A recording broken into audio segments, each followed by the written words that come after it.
read to you simply my presentation.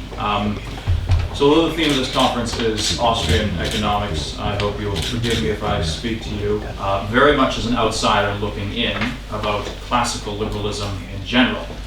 Now, unfortunately, I'm neither an economist nor a philosopher, and so I also won't speak to the details of classical liberal policies in various countries, but I'm concerned here more with the attitude and worldview of classical liberalism. I'd say we know that political preferences are not determined by policy positions alone, and that political preferences are themselves expressions of a worldview.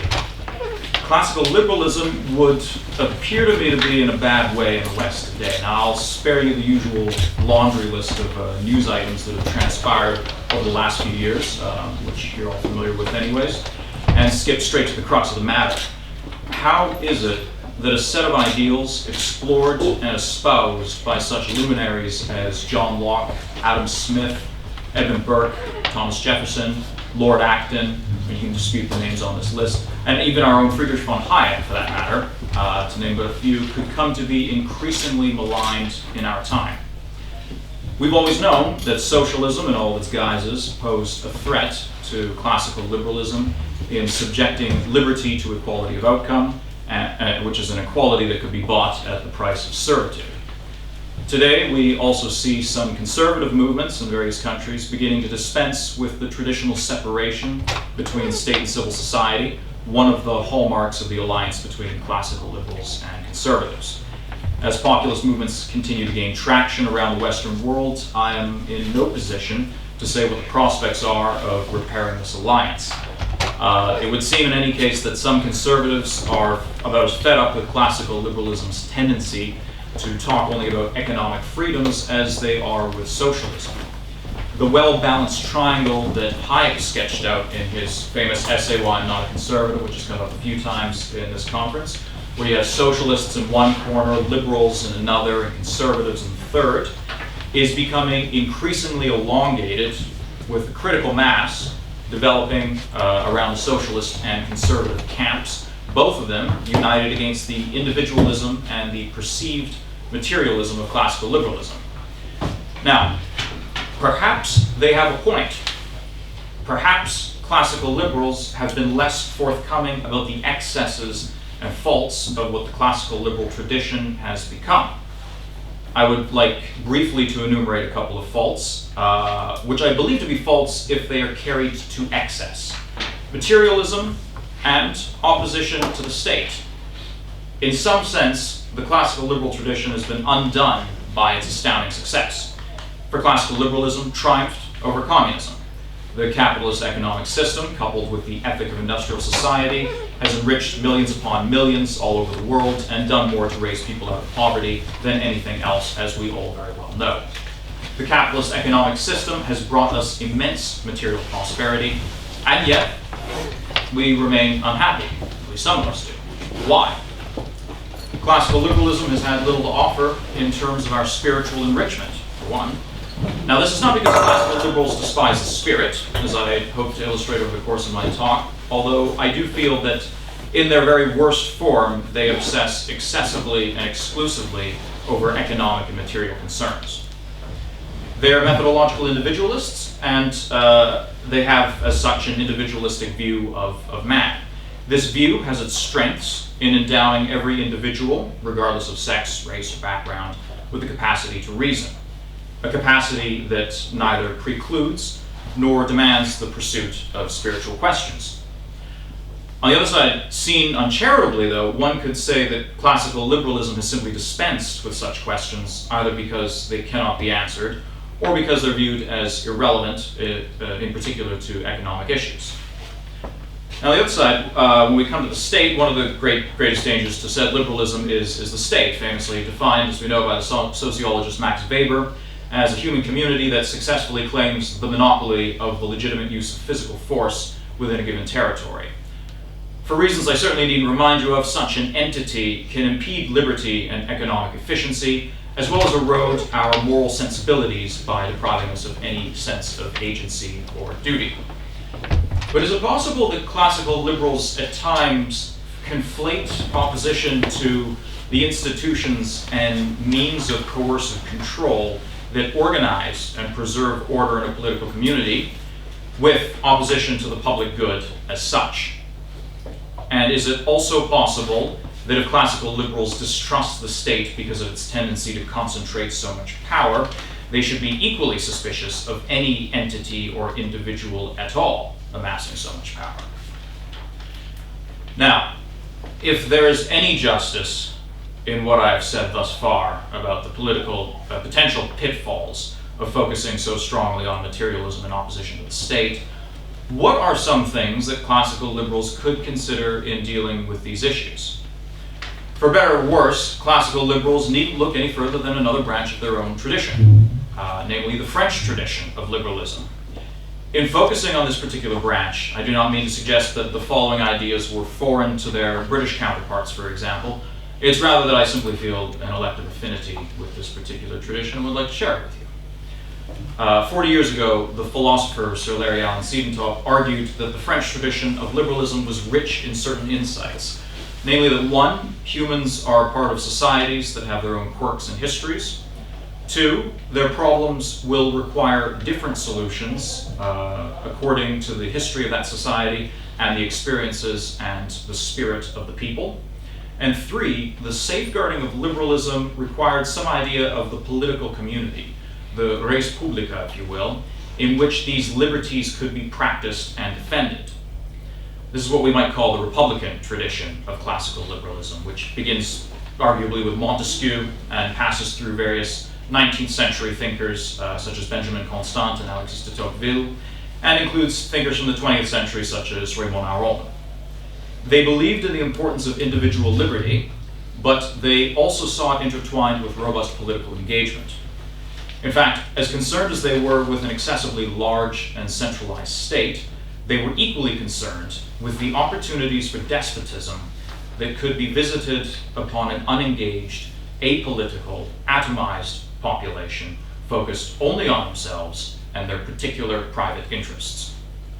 Let's recall for a moment the famous passage from Tocqueville, who says, "I see an innumerable crowd of similar and equal men who spin around restlessly in order to gain small and vulgar pleasures with which they fill their souls.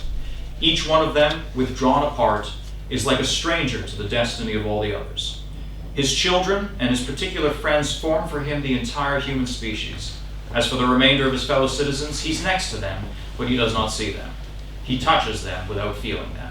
He exists only in himself and for himself alone, and if he still has a family, you can say that at least he no longer has a country.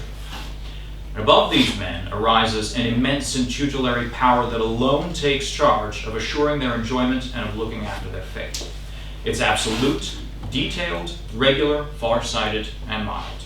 It would resemble paternal power if, like it, has a goal to prepare men for manhood. But on the contrary, it seeks only to fix them irrevocably in childhood. It likes the citizens to enjoy themselves, provided that they think only about enjoying themselves.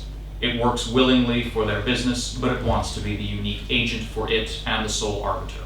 It attends to their security, provides for their needs, facilitates their pleasures, conducts their principal affairs, directs their industry, settles their estates, divides their inheritances. How can it not remove entirely from them the trouble to think and the difficulty of living?" So for Tocqueville, civic engagement, or civic virtue, was so important that some have argued that he more or less endorsed methods of compelling people to be public citizens. Tocqueville's spirit of republicanism should also remind us of the centrality of the nation state in any sort of political regime that professes to defend liberty. For many of the classical liberals I've mentioned, the current global governance vogue would have been both incomprehensible and antithetical to the maintenance of individual and political liberties. Until the norms we place under the rubric of international law are both generally agreed on and generally enforceable, or until we've designed a world state, the laws that are meant to defend liberty will remain effectively interpreted and administered only at the nation-state level. Parenthetically, I might also mention another oddity of global governance, of which the European Union is perhaps a species. It springs from the desire for peace and cooperation amongst peoples, and it is for this reason that nationalism, which is so often seen as the cause of the tumults of the 20th century, is regarded by large segments of the population with a great deal of suspicion. The Republican tradition, on the other hand, was consistently dissatisfied with peace and tranquility as the goal of public action. 5 minutes. 5 minutes already. Oh my Lord. All right. Well, let's skip ahead then. We'll skip that parenthetical moment and we'll go to Constant here. There's another key element of the French liberal tradition. They're more willing to talk about the ends to which this liberty should be applied. So a lot of the liberty that we talk about nowadays, we spend on all sorts of pursuits that we hope is going to make us happier. Now, apart from the fact that many of these pursuits might not conduce to our happiness, French liberals were also ambivalent about happiness as a goal. Benjamin Constant concludes his famous speech comparing the liberty of the ancients and the moderns by asking that government leave us alone to assume for ourselves the responsibility of being happy. But he then goes on to ask, and I won't quote the whole thing here, is it so evident that happiness of whatever kind is the only aim of mankind? If it were so, our course would be narrow indeed and our destination far from elevated. Now he goes on to talk about how it's actually very easy really to just be happy, but that how as human beings we should be lifting ourselves up, lifting our gaze upwards and trying to improve ourselves, seeking self-fulfillment, for example, ennobling ourselves. So he uses a phrase there, noble disquiet. We should feel an inner sort of agonistic tension, which is something that Tocqueville thought was also essential to the preservation of liberty. Now, what's also latent in Constant's ideas here is the idea that defenders of freedom, classical liberals, can and should speak about a hierarchy of values, and that they should not be apathetic to the purposes of the freedom we enjoy. Now, I think that classical liberals of both the British and French traditions were conscious of and aspired to these higher ends. They may not have spoken exactly as Plato or Aristotle or Cicero or quite as frequently as such individuals, but they were most certainly imbued with the ancients' sense of virtue. The sheer success, for example, of Canadian professor Jordan Peterson's bestseller, 12 Rules for Life, is indicative of man's need of order. Now, some people will find it in religion, order, namely. Some people will find it in promises of the state. But what of order that is neither otherworldly nor relies on the state as a crutch? So the ancients discussed virtues, prudence, courage, temperance, justice, and these were meant to trace the outlines of a life worth living. They're important and yet difficult to cultivate because they come from within. They're independent of fickle fortune, unlike wealth, which can come and go. But they also equip the individual with the tools necessary to handle adversity. They are intertwined with human excellence and fulfillment. And some classical liberals indeed believe them to be intertwined, rather they must be intertwined, with liberty. Edmund Burke, for example, towards the end of his famous Reflections, says, "What is liberty without wisdom and without virtue? It is the greatest of all possible evils, for it is folly, vice, and madness, without tuition or restraint." Now, up until this point, I've leaned heavily on the Republican aspect of the French liberal tradition, with its emphasis on civic virtue and the love of the laws and the homeland. But let's descend from the virtuous heavens and look briefly at one final characteristic of the French liberal tradition, moderation. With so much unproductive outrage emanating from the self-righteous spirits on both the progressive left and the conservative right, classical liberals might consider revisiting the principle of moderation, lauded by a man who is in turn exalted by many classical liberals, but whose hybrid thought does not always secure his candidacy in the classical liberal tradition, namely Montesquieu.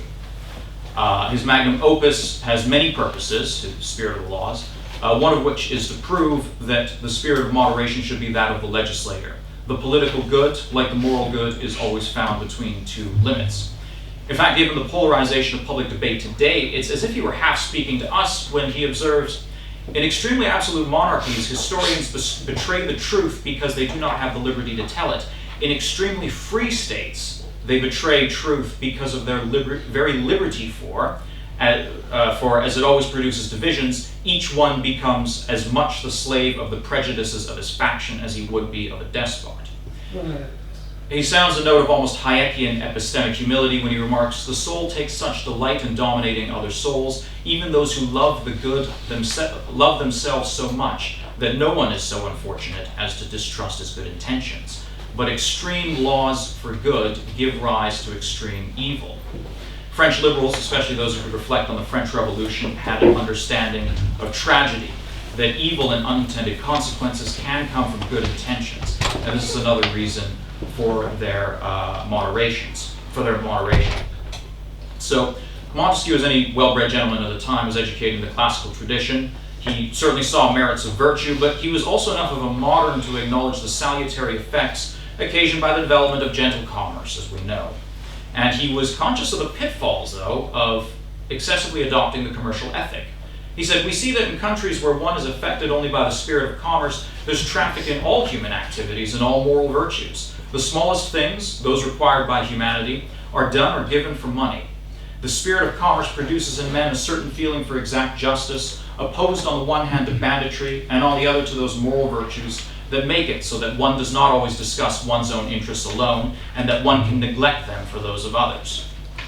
Now, what is more, he leaves open the possibility that the intercultural communication that accompanies commerce also brings with it various destructions and certain ebbs and flows of population and of devastations.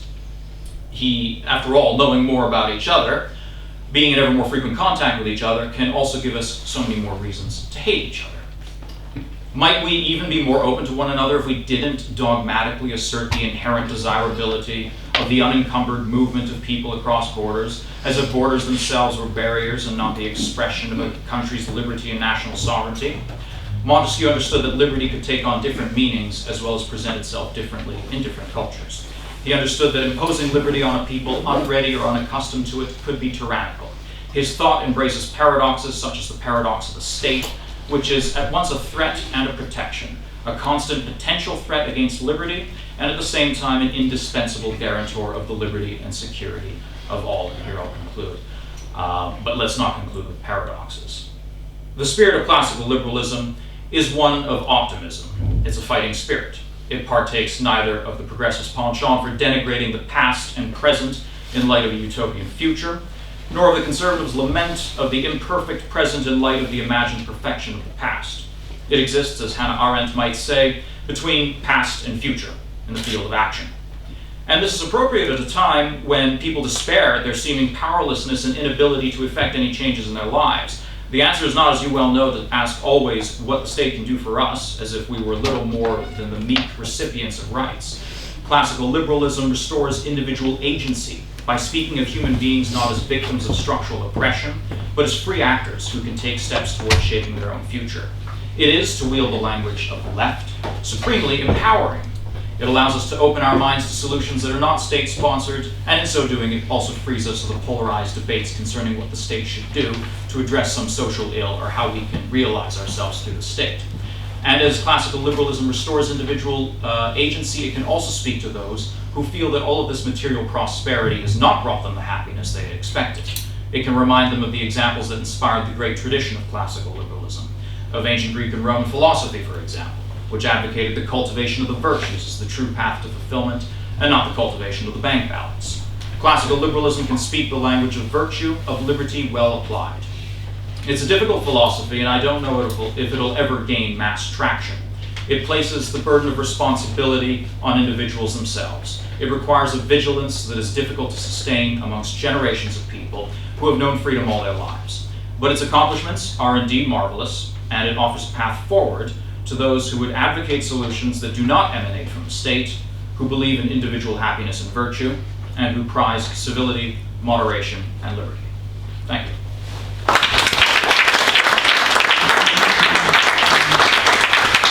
So we have time for one short question, please. Two brief comments. First of all, classical liberals have been outflanked in the cultural front by cultural Marxism. And secondly, we've never emphasised enough how capitalism helps the able-bodied poor. Welfare state is not helping. What hasn't made clear enough? Okay, thank you so much.